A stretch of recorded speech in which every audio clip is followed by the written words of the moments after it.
So recently আমি Stephanie শোর নতুন ভিডিও দেখতেছিলাম, যেটা হলো কেস হলো 5 টপ হকির ব্যাপারে, আইস হকির ব্যাপারে অ্যান্ড স্টাফ। বাট এটা হলো অনেকে এগ্রি করবে না, বাট আমি 100% শিওর যে আমরা যদি অ্যাকচুয়ালি ডিপ ডাইভ করি in all the sports, like এত ক্রিমিনালস আর এত মানে রেপিস্ট, অ্যাসল্টার্স, অপ্রেসার্স বের হবে লাইক বলার বাহিরে। বিকজ আমি এখানে ওইখানে অনেক কেসেসের মাঝখানে অনেক প্লেয়ার্সদের নাম উঠছে, আর আই এম শক যে ওরা হলো স্টিল খেলতে পারে, অথবা লাইক ইভেন লাইক চিটিগুলো করার পরেও like they can, like, it's such a normal thing, right? যে like, yeah, shop players they cheat করে and stuff, and the real woman stays, something like that.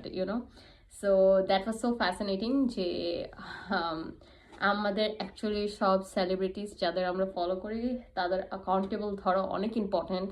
কারণ মানে আমরা যে সিভিলিয়ানস, আমরা হলো তাদের ওই পজিশনের মধ্যে দিছি, আর আমরা বিলিভ করি ডিপ ডাউন যে তারা হলো আমাদের জন্য কি বলে স্পিক আউট করবে অ্যান্ড স্টাফ, বিকজ তারা আমাদের মতন ছিল and we put them in that পাওয়ার, ঠিক আছে?